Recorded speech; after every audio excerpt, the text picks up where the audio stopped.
Hello, dear aspirant. This is Sudesh Sahu, your biology mentor, and today we are talking about and detailed study about the plant diversity and plant kingdom.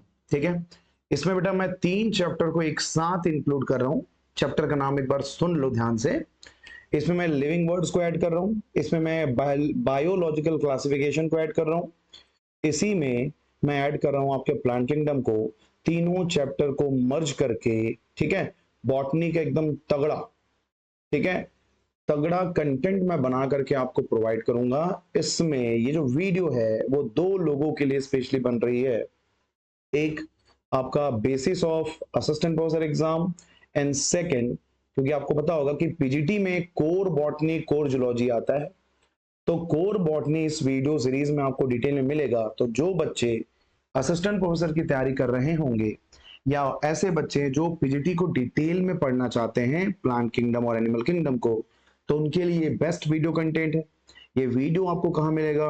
हमारे Sudesh sir biology के membership में आपको मिलेगा बेटा. बहुत कम price में आपको membership मिल जाती है. हम कोशिश करें कि बेस्ट क्वालिटी कंटेंट जो है वो कुछ अच्छे बच्चों को मिले. हालांकि सभी बच्चे अच्छे होते हैं, कोई दिक्कत नहीं है इसमें. थोड़ा सा क्राउड को कम करने के लिए हम वहां पे, ताकि उन बच्चों को हम सुन सके, हमें पता चले कि हमारे बच्चे जो है हमको कितना रिस्पॉन्स देते हैं, कितना प्यार करते हैं, वो आपका छोटा सा कंट्रीब्यूशन है. ठीक है, तो एक बार आप जाकर के मेंबरशिप को देख सकते हैं. उसमें 3 तरह के मेंबरशिप आपको मिल जाएंगे. एक आपको मिलेगा सेट एग्जाम मेंबर के लिए, एक मिलेगा आपको असिस्टेंट प्रोफेसर एग्जाम के लिए, और सबसे टॉप में मिलेगा बेटा all kinds of biology exam, जिसमें सेट का वीडियो भी दिखेगा, जिसमें आपको असिस्टेंट प्रोफेसर का वीडियो भी दिखेगा. दोनों वीडियोस आपको दिखेंगे. ठीक है, तो चलिए स्टार्ट करते हैं आज का वीडियो लेक्चर सीरीज और ताबड़तोड़ तरीके से पढ़ने की कोशिश करते हैं. ठीक है, तो भैया प्लांट डाइवर्सिटी में सबसे पहले बेटा यहाँ ना हमको यहाँ भी उस बंदे के बारे में पढ़ना है जिसका नाम है टेक्सोनॉमी. बंदे का नाम एपी डी कैंडोले. ठीक है, तो प्लांट डाइवर्सिटी में सबसे पहले हमको पढ़ना है टेक्सोनॉमी. क्या पढ़ना है? टेक्सोनॉमी पढ़ना है. मैंने लास्ट टाइम जब मैं जूलॉजी असिस्टेंट प्रोफेसर के वीडियोस बनाया था तो मैंने इसके बारे में बताया था बेटा. टेक्सोनॉमी 2 वर्ड से मिलकर बना है, टेक्सिस, ठीक है, और एक तुम्हारा क्या आ जाएगा, नॉमी आ जाएगा, या फिर नॉमोस बोल सकते हैं. ये लो, ठीक है. टेक्सिस का मतलब होता है बेटा यहाँ पे अरेंजमेंट, और नॉमस का मतलब होता है लॉ. इसका मतलब क्या होता है? लॉ. और इसका मतलब होता है अरेंजमेंट्स. तो जाहिर सी बात है लॉ ऑफ अरेंजमेंट कह सकते हैं. यदि मैं इसको ओवरव्यू कहूं तो मैं कह देता हूं लॉ ऑफ अरेंजमेंट. किसका अरेंजमेंट करेंगे? प्लांट और एनिमल किंगडम का. इसी को हम क्या कहेंगे? तुम्हारा टेक्सोनॉमी कहेंगे. ये टेक्सोनॉमी जो वर्ड है ना, ये जो टेक्सोनॉमिक वर्ड जो है किसने दिया है? तो गिवन बाय, बंदे का नाम है बेटा एपी एपी डी कैंडोले. ठीक है, एपी डी कैंडोले है. ओके, इन्होंने दिया हुआ है. इनके बुक का नाम देखोगे तो चलो बुक का नाम भी याद कर लो, क्या पता असिस्टेंट प्रोफेसर एग्जाम में इसको पूछ ले. Theory of elementary botany. क्या नाम है इसका? Theory of elementary botany. Elementary botany कहते हैं. ठीक है, थ्योरीज एलिमेंट्रिया डी ला बॉटनी की. ठीक है, इस तरह से इसको बोला जाता है, बट ठीक है चलो. आप इस बुक का नाम याद रखो, जो इंग्लिश में ऐसा कहा जाएगा थ्योरी ऑफ एलिमेंट्री बायोलॉजी. तो ये आपका बुक का नाम हो गया. नाम है बंदे का एपी डी कैंडोले. इन्होंने टेक्सोनॉमी वर्ड दिया था. टेक्सोनॉमी वर्ड का मतलब टेक्सिस और नॉमस है. नॉमस का मतलब लॉ है, और टेक्सिस का मतलब अरेंजमेंट होता है. ठीक है, तुमने कहा भैया कि टेक्सोनॉमी में, है ना भाई, तुम कहते हो टेक्सोनॉमी में किन 3 बातों का ध्यान रखना होगा? ठीक है, टेक्सोनॉमी किन 3 बातों का ध्यान रखना होगा? तो यहाँ पे मैं बॉक्स बना दे रहा हूं ताकि तुमको समझ में आए कि वो कौन सी 3 बातें हैं. ठीक है, वो कौन सी 3 बातें हैं इसको हम यहाँ पे देख लेते हैं. सबसे पहला है बेटा उस बंदे को पहचानना, मतलब आइडेंटिफिकेशन। क्या है? आइडेंटिफिकेशन। सेकेंड नंबर में आता है उसका नामकरण करना, मतलब नॉमेनक्लेचर कहते हैं। ठीक है, नामकरण नॉमेनक्लेचर करना। और उसके बाद उस बंदे को क्या करना? क्लासिफिकेशन करना, क्लासिफाइड करना। ये तीन तरीके होते हैं एक किसी ऑर्गेनिज्म को अरेंज करके रखने के लिए। ठीक है, तो सबसे पहले ऑर्गेनिज्म को पहचाना जाता है, और साथ में जो पहले से नोन ऑर्गेनिज्म होते हैं उसके कैरेक्टर्स के साथ इसको आइडेंटिफाई किया जाता है, दैट इज कॉल्ड आइडेंटिफिकेशन। तो याद रखना, इसमें ऑर्गेनिजम्स को पहचाना जाएगा from the already known organism. ठीक है भाई। तो मैं कहता हूं पहले से जो ज्ञात ऑर्गेनिज्म है, पहले से ज्ञात ऑर्गेनिज्म से पहचान कर नए ऑर्गेनिज्म को, ठीक है, नए ऑर्गेनिज्म का क्या करते हैं? आइडेंटिफिकेशन करते हैं कि भैया इस किस क्लास में आएगा, किस फाइलम में आएगा, ये हम देख लेते हैं। कैरेक्टर सिमिलर होगा तो, और नहीं होगा तो। ठीक है, अब इनके साइंटिफिक रूल के आधार पर, ठीक है, मतलब बोल सकते हैं वैज्ञानिक नियमों के आधार पर, ठीक है, वैज्ञानिक नियमों के आधार पर क्या करते हैं? नामकरण करते हैं। ठीक है, तो ये तो हो गया भाई, वैज्ञानिक आधार पर नामकरण हो गया। अब नामकरण करने के बाद उस ऑर्गेनिजम्स को उनके जैसे अदर मेंबर के साथ एक ही ग्रुप में रखा जाता है, तो वो क्लासिफिकेशन हो गया। ठीक है, तो यहां क्या करेंगे भाई? उनके कैरेक्टर्स के आधार पे या लक्षण के आधार पर उसके समान ग्रुप के, उसके समान नेचर वाले, ठीक है, ग्रुप में रखा जाता है, जिसको हम कह देते हैं क्लासिफिकेशन। ठीक है भाई, उस ग्रुप में हम उसको रख देंगे। तो तीन आधार होते हैं आपके क्या बोलना चाहिए, टैक्सोनॉमी का।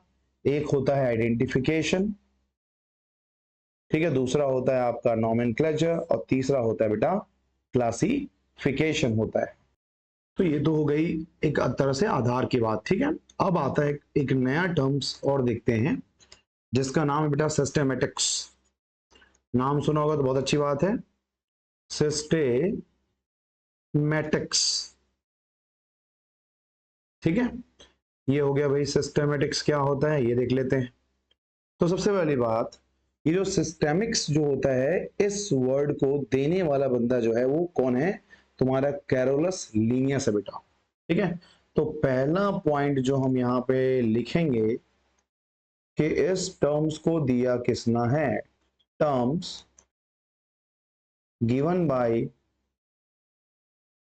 ठीक है, Linnaeus, given by Linnaeus. Okay, Carolus Linnaeus ने ये टर्म्स दिया है। ठीक है, क्या होता है इसका मतलब? बेटा इसको व्युत्पन्न किया गया है। यदि व्युत्पन्न या फिर डेरिवेटिव की बात करें, ठीक है, तो इसका जो डेरिवेटिव है वो लैटिन वर्ड से किया गया है। किससे किया गया है? लैटिन वर्ड से किया गया है। लैटिन वर्ड का नाम है सिस्टेमा। सिस्टेमा से सिस्टेमेटिक्स बना हुआ है। ठीक है, सिस्टेमा का मतलब क्या होता है? यदि मैं बात करूं इसके मीनिंग का, किसके मीनिंग का? सिस्टेमा का ना। तो सिस्टेमा का मीनिंग क्या होता है बेटा? तो यहां पे बोल देंगे सिस्टमेटिक अरेंजमेंट कह देंगे। क्या कहेंगे? Systematic arrangement. ठीक है, एकदम प्रॉपर तरीके से अरेंजमेंट करना है, कोई भी ऑर्गेनिज्म मिले उसका। किसी ऑर्गेनिज्म का सिस्टमेटिक अरेंजमेंट ही सिस्टेमेटिक्स कहलाता है। और ये जो बंदा है लीनियस, इन्होंने ये टर्म्स को इजाद किया था, लैटिन वर्ड से लिया था। इन्होंने ये सभी चीजें अपने पब्लिकेशन में एक्सप्लेन किया था। ठीक है, लीनियस के जो पब्लिकेशन है, ठीक है, एक मिनट, इसका टाइटल बात करते हैं। Title of the publication, of his publication, इन्होंने इस बारे में किस जर्नल में, किस पेपर में इन्होंने बताया था, तो सिस्टेमा नेचुरी, इसमें सिस्टेमा नेचुरी। ठीक है, तो ये आ गया तुम्हारा ए और ई, इसमें इन्होंने डिटेल में बताया हुआ था। अच्छा, सिस्टमेटिक्स में क्या क्या चीजों को इंक्लूड करते हैं, ठीक है, इस चीज में क्या क्या इंक्लूड करेंगे, तो ये लो इंक्लूड्स, किन किन चीजों को ऐड कर सकते हैं भाई, तुमने तो पहले पढ़ा था आइडेंटिफिकेशन करना, नॉमेनक्लेचर करना, क्लासिफिकेशन करना, तो वही सब है। सबसे पहले तुमने पहचाना, आइडेंटिफिकेशन किया, फिर उसका नाम रखा बेटा, नॉमेनक्लेचर किया। ठीक है, नॉमेनक्लेचर किया, और नॉमेनक्लेचर के बाद तुमने उसको क्लासिफाइड कर दिया, क्लासिफिकेशन। भाई ये तो पुरानी बात हो गई, तीन बातें जो यहाँ पे लिखा था ना, आइडेंटिफिकेशन, नॉमेनक्लेचर और क्लासिफिकेशन, ये तो है ही। साथ में इसमें यूनिक क्या है, तो चौथा जो चीज है वो इवोल्यूशनरी बायोलॉजी है। एंड अब हमारे पूर्वज को भी ऐड करेंगे, इवोल्यूशनरी। ठीक है, इवोल्यूशनरी रिलेशनशिप कैसी होती है उस बात को देखेंगे, तो ये लो चलो, इवोल्यूशनरी रिलेशनशिप कह देंगे। ठीक है, दो ऑर्गेनिज्म के बीच में जो इवोल्यूशनरी रिलेशंस होते हैं उसको भी ऐड किया गया है। चार कैटेगरी हो गई अब तो, एक तुम्हारा आइडेंटिफिकेशन हो गया, दूसरा तुम्हारा नॉमेनक्लेचर हो गया, तीसरा क्लासिफिकेशन, और चौथे नंबर में आ जाएगा आपका इवोल्यूशनरी। ठीक है, क्या नाम आएगा, इवोल्यूशनरी आएगा। ठीक है, चलिए अब इसके बाद देखो, ये तो समझ में आ गया सिस्टमेटिक्स क्या है। यहाँ पे हमने देख लिया टेक्सोनॉमी में क्या क्या ऐड करते हैं। अब यहाँ पे देख लो भाई कि तुम्हारे टेक्सोनॉमी को कितने भागों में बांटा जा सकता है, तो टाइप्स ऑफ टेक्सोनॉमी लिखो, टेक्सोनॉमी। ठीक है, एम वाई रहेगा, आई लिख दिया मैं। और टेक्सोनॉमी को दो पार्ट में डिवाइड करना बेटा, सेल बेस, केमिकल बेस। ठीक है, सेल बेस और क्या बोल देंगे, केमिकल बेस। तो यहां आ जाएगा तुम्हारा साइटो टेक्सोनॉमी, साइटो टेक्सोनॉमी, और यहां पे साइटो की जगह हो जाएगा बेटा कीमो। ठीक है, कीमो टेक्सोनॉमी। ये दो अलग अलग टाइप के क्लासिफिकेशन होते हैं। हम पहले कंडीशन में नाम से ही समझ में आ रहा है, साइटोटैक्सोनॉमी मतलब सेल के जो भी कैरेक्टर्स होंगे उनके बेस पे हम यहाँ पे कैटेगराइज करेंगे। तो याद रखना, साइटोलॉजिकल कैरेक्टर्स को यहाँ पे इंक्लूड किया जाता है। ठीक, तो लिख देता हूं, प्लांट्स के साइटोलॉजिकल कैरेक्टर्स। ठीक है, प्लांट्स के साइटोलॉजिकल कैरेक्टर्स का यूज किया जाता है, का यूज क्लासिफिकेशन में किया जाता है। ठीक है, साइटोलॉजिकल कैरेक्टर्स का उपयोग अपन साइट क्या किसमें करेंगे भाई, क्लासिफिकेशन में करेंगे। तो यहां पे मैंने लिख दिया का यूज क्लासिफिकेशन, ठीक है, में करते हैं। मगर यहाँ पे जो कीमो है तो उसमें तो ये यूज नहीं करेंगे, वहां पे तो केमिकल कंपोजिशन की बात करेंगे, that is the based on the chemical constituent या कंपोजिशन। ठीक है, based on chemical composition, chemical composition किस में कंपोजिशन की बात कर रहे हो आप, ठीक है, तो किसी न किसी प्लांट्स में या प्लांट के सेल में, केमिकल कंपोजिशन ऑफ प्लांट्स। ठीक है, इस बेस पे आपका आ जाएगा कीमो टेक्सोनॉमी। नॉमी आ जाएगा। और पहले नंबर में तुम्हारा क्या था, साइटोटैक्सोनॉमी था। ठीक है, साइटोटैक्सोनॉमी में साइटोलॉजिकल इंफॉर्मेशन जैसे कि क्रोमोसोम का नंबर हो गया, स्ट्रक्चर हो गया, बिहेवियर के बारे में स्टडी किया जाता है। तो यहाँ पे एक पॉइंट और मेंशन करना चाहूं तो कर सकते हैं, साइटोलॉजिकल इंफॉर्मेशन को इंक्लूड करेंगे। तो बेस्ड ऑन साइटोलॉजिकल, ठीक है, based on cytological information, cytological information जैसे कि तुम्हारा क्रोमोसोम, ठीक है, ये तुम्हारा मान लेते हैं क्रोमोसोम आ गए, क्रोमोसोम का नंबर हो गया, क्रोमोसोम का स्ट्रक्चर हो गया, ठीक है, एंड बिहेवियर, ठीक है, and the behaviour of cell के बारे में हम बात कर रहे हैं, तो दैट इज कॉल्ड साइटोटैक्सोनॉमी। मगर जब हम केमिकल कंपोजिशन की बात कर रहे हैं तो यहां पे केमिकल का यूज करना पड़ेंगे। तो लिख सकते हो बेस्ड ऑन केमिकल जो कि उस प्लांट में प्रोड्यूस होते हैं। जैसे एग्जांपल के लिए प्लांट में एल्केलॉइड्स हो गई, कैरोटीनॉइड्स हो गई, टेनिन्स हो गए। तो एल्केलॉइड्स हो गया, ठीक है, कैरोटीनॉइड्स हो गए। तो यहाँ पे दो बैक करके ये लिख लो, कैरोटीनॉइड्स हो गए, टेनिन्स हो गए, सब सेकेंडरी मेटाबोलाइट है ना, टेनिन्स हो गया, ठीक है, पॉलीसैकेराइड्स हो गई, पॉलीसैकेराइड को पॉलीसैके लिख देता हूं, काम चल जाएगा। न्यूक्लिक एसिड हो गया, क्या नहीं है यहाँ पे, न्यूक्लिक एसिड है, हो सकता है फैटी एसिड भी देख लो,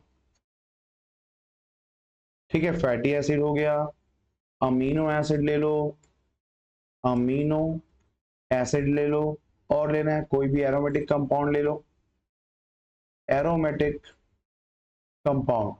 तो इन सभी के आधार पर भी हम क्या कर सकते हैं, टेक्सोनॉमी को दो भागों में बांट सकते हैं, ठीक है, दो भागों में बांट सकते हैं। एक तुम्हारा हो जाएगा पहला साइटोटैक्सोनॉमी, और दूसरा हो जाएगा बेटा कीमोटैक्सोनॉमी हो जाएगा, ठीक है।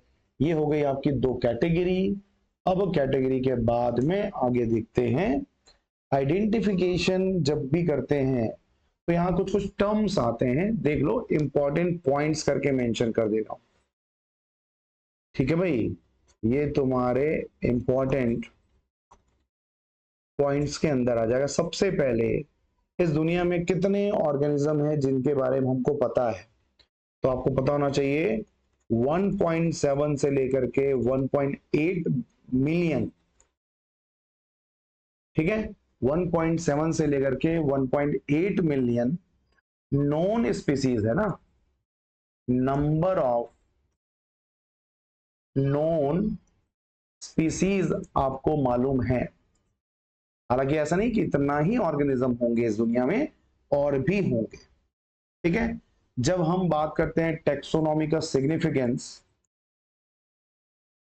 तो सिग्निफिकेंस की बात यदि आप कर रहे हैं तो याद रखना, सिग्निफिकेंस में हमारा मेन मोटिव है जो जिसको हमने पहचाना नहीं है उसको आइडेंटिफाई करना। तो सेकेंड पॉइंट हो जाएगा आइडेंटिफिकेशन, ठीक है, आइडेंटिफिकेशन ऑफ अननोन ऑर्गेनिज्म या फिर स्पीसीज, ये हो जाएगा हमारा सेकेंड पॉइंट, ठीक है। इसी बात में जब इतना ज्यादा डाइवर्सिटी देख रहे हो तो दो की पॉइंट, स्टार पॉइंट याद करो, ये हमारे काम आएगा एग्जाम में।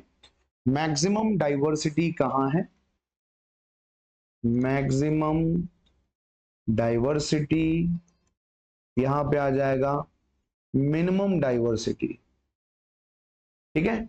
तो मैक्सिमम और मिनिमम की बात कर लेते हैं, कहां कहां पे आएगा। तो बेटा सबसे ज्यादा डाइवर्सिटी जो है वो ट्रॉपिकल रेन फॉरेस्ट में होता है। कहां होता है, ट्रॉपिकल रेन फॉरेस्ट में होता है। जबकि मिनिमम डाइवर्सिटी बोलेंगे तो ये होता है बेटा पोल्स में। कहां पे, पोल्स में, चाहे वो आर्कटिक हो या फिर अंटार्कटिका हो, ठीक है, अंटार्कटिक हो, ठीक है, यहां होती है। जैसे कि एक ले लो टुंड्रा, ठीक है, टुंड्रा वन या टुंड्रा फॉरेस्ट यदि आपने सुना होगा तो सेकेंड लार्जेस्ट की बात करेंगे, सबसे मैक्सिमम डाइवर्सिटी तो ठीक है। यदि हम बात करें सेकेंड मैक्सिमम डाइवर्सिटी का, ठीक है, तो ये आ जाएगा बेटा पानी के अंदर कोरल रिफ में आ जाएगा। कोरल रिफ जिसको मूंगे के चट्टान के नाम से भी आप जानते होंगे, जो समुद्र में बड़े तौर पर है, और ये भी बंदा क्या करता है, फोटोसिंथेसिस के लिए एक सरफेस प्रोवाइड करता है, तो ये बंदा भी आपके इसी कैटेगरी में आ जाएगा। तो बेटा 3 पॉइंट आप अच्छे से याद रखना, इस दुनिया में 1.7 से 1.8 मिलियन नॉन ऑर्गेनिज्म हमने पहचाना है। सिग्निफिकेंस आइडेंटिफिकेशन का क्या है, तो नॉन ऑर्गेनिज्म को पहचानना एक टेक्सोनॉमी का मेन प्रैक्टिकल की है।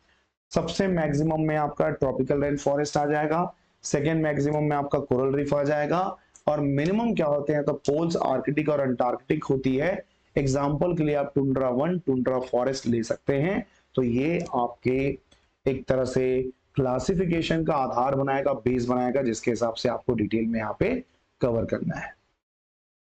ठीक है, अब यहाँ पे क्या कर लेते हैं, आज वाले वीडियो में अपन नॉमेनक्लेचर में बाइनॉमिनल देख लेते हैं, फिर कल हम क्या करेंगे आईसीबीएन, ठीक है, international code of botanical nomenclature के बारे में पढ़ेंगे, क्या क्या डिफरेंस है, क्या क्या दिक्कतें हैं, उसको भी हम देखेंगे। तो बेटा नामकरण संस्कार करते हैं, आज हेडिंग पुट करते हैं नॉमेनक्लेचर। ठीक है, ये तुम्हारा नॉमेनक्लेचर नामकरण की बात कर रहे हैं। तो नामकरण करने वाला और कोई नहीं, द्विनामकरण पद्धति है, दैट इज कॉल्ड बाइनॉमिनल।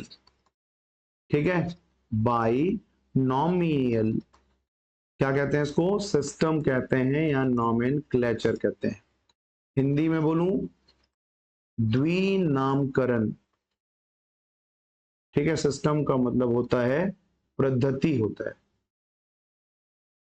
ठीक है भाई, पद्धति होता है, द्विनामकरण पद्धति की बात कर रहे हैं। थोड़ा सा हिंदी लिखने में दिक्कत हो सकती है, हूं तो मैं हिंदी मीडियम वाला, मगर थोड़ा सा दिक्कत इसके कारण हो जाता है। ठीक है भाई, तो इस द्विनामकरण पद्धति को किसने दिया है, तो सबसे पहले गिवन बाय याद कर लो। ठीक है, इनके टर्म्स एंड कंडीशन क्या है वो भी हम देख लेंगे। ठीक, तो चलो, given by Carolus Linnaeus, Carolus, ठीक है, लिनियस, हालांकि लिनियस में कैपिटल लिखना ठीक नहीं है, बट ठीक है, अभी तो नाम लिख रहे हैं तो कैरोलस लिनियस लिख लेते हैं। ठीक है भाई, कैरोलस लिनियस ने द्विनामकरण पद्धति का इजाद किया है। इन्होंने नामकरण संस्कार जब किया तो बेटा पहली बार वैज्ञानिक नाम सजेस्ट करने वाला कौन है, तो तुम्हारा यही कैरोलस लिनियस है। ठीक है, इन्होंने अपने बुक को, बुक नेम जिसमें इन्होंने अपने इस थॉट को शेयर किया बेटा, वो है तुम्हारा स्पीसीज प्लांटेरम। क्या नाम है, स्पीसीज प्लांटेरम कहते हैं। ठीक है, ये बुक का नाम है, जिसका पब्लिकेशन जो है, हालांकि इतना डिटेल तो नहीं आना चाहिए, किसी का डेट नहीं पूछा है, पब्लिकेशन जो है बेटा 1 मई को हुआ था 1793 में, मतलब आप सोच लो ये कब की बात हो रही है। ठीक है, और ये जो पद्धति है वो स्पेशली प्लांट्स के लिए पहले स्टार्ट किया गया था। ठीक है, सबसे पहले स्टार्ट किया गया था प्लांट के लिए। कैरोलस लिनियस ने साइंटिफिक नेम दिया अपने बुक में, जिसका नाम था सिस्टेमा नेचुरी। ठीक है भाई, तो बोल सकते हैं कि तुम्हारा जो लिनियस है, ठीक है, लिनियस ने सर्वप्रथम, क्योंकि इसके पहले तो कोई नहीं था भाई, सर्वप्रथम वैज्ञानिक नाम का सजेशन,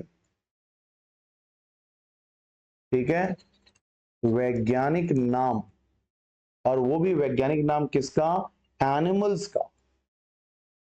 ठीक है, एनिमल्स का इन्होंने एक बुक के थ्रू दिया है, एक बुक के थ्रू दिया है बेटा। उस बुक का नाम आपको याद करना है, सिस्टेमा नेचुरी।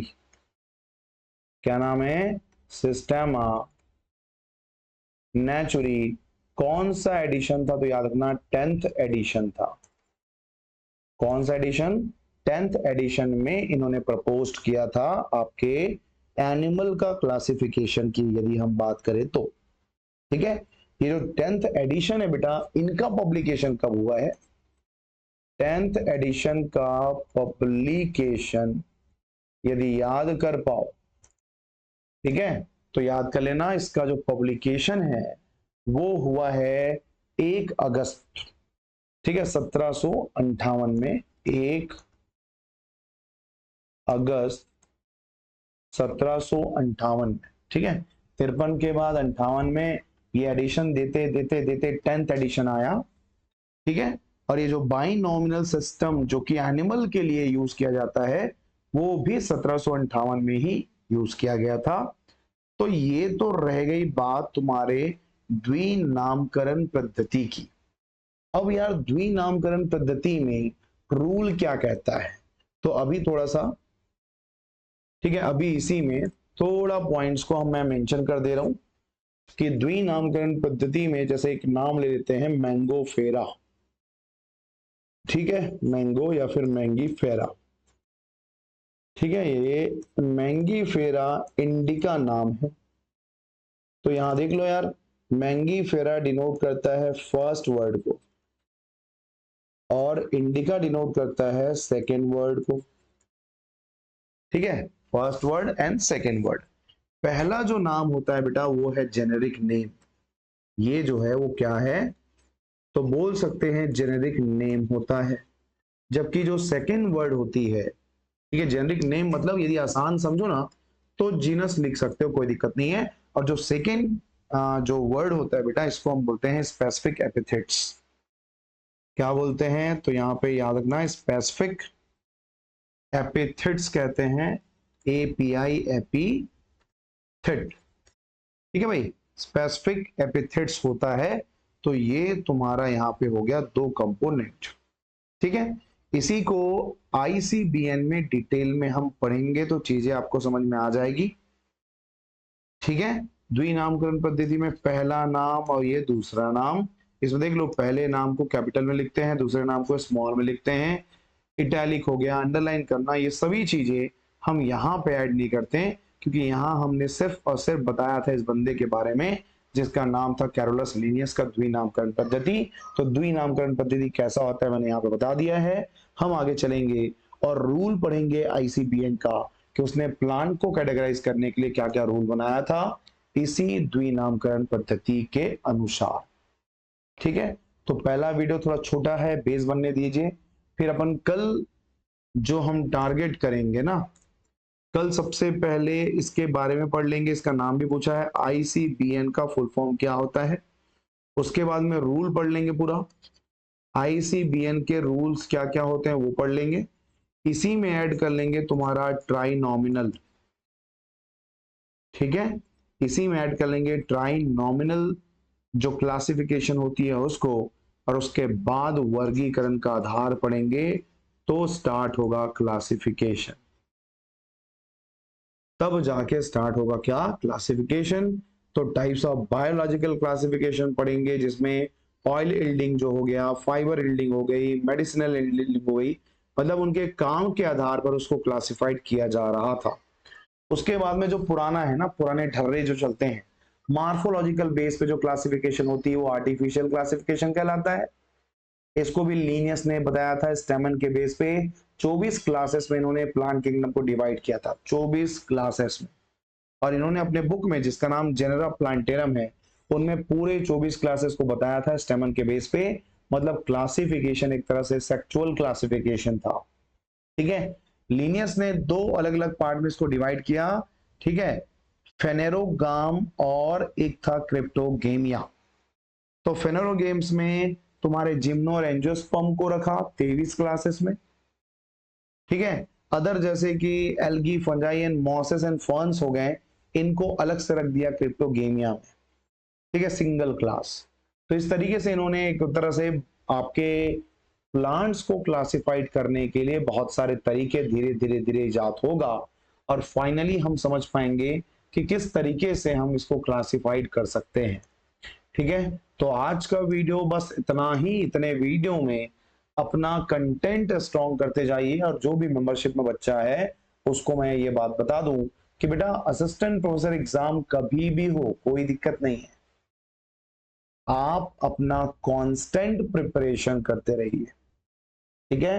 क्योंकि जिस दिन एग्जाम का डेट आता है वो हमेशा अचानक होता है, फिक्स नहीं होता। और लोग क्या करते हैं, वैकेंसी आने का इंतजार करते हैं, और ज्यादातर लोग क्या बोलूं, छत्तीसगढ़ के जो बच्चे हैं वो कुछ ज्यादा ही डेट का इंतजार करते हैं कि भैया एग्जाम की वैकेंसी का नोटिफिकेशन आने दो, फिर धीरे से तैयारी करेंगे। तो ऐसा तैयारी नहीं होता है। यदि आप ऐसा तैयारी कर रहे हैं तो तैयारी छोड़ दो, क्योंकि बड़ा मुश्किल है कुछ दिनों में इतने बड़े एग्जाम की तैयारी करना, और वो भी कोर को याद करना, ठीक है। तो चलिए मिलते हैं हमारे नेक्स्ट वीडियो लेक्चर सीरीज में, जो कि हमारे बॉटनी के लिए रहेगा। और साथ ही मैं बता दूं, हमारे साथ जुड़ रहे हैं एक बहुत ही टैलेंटेड पर्सन जो है वो आपको यूट्यूब में मिलेंगे, जिसका नाम है लोकेश्वर वर्मा जी। जेआरएफ क्वालिफाइड हैं, ठीक है, और वो भी असिस्टेंट प्रोफेसर एग्जाम की तैयारी कर रहे हैं, और बहुत बेहतरीन नॉलेज है उनको जूलॉजी में। तो जूलॉजी के कुछ कंटेंट्स वो बनाएंगे, और उन कंटेंट्स का मजा आप हमारे यूट्यूब के मेंबरशिप में ले पाएंगे, बहुत अच्छे कंटेंट के साथ में। तो ठीक है, चलिए मिलते हैं लोकेश्वर वर्मा जी के साथ एक नए वीडियो लेक्चर सीरीज में, ठीक है। तब तक के लिए टाटा और बाय बाय।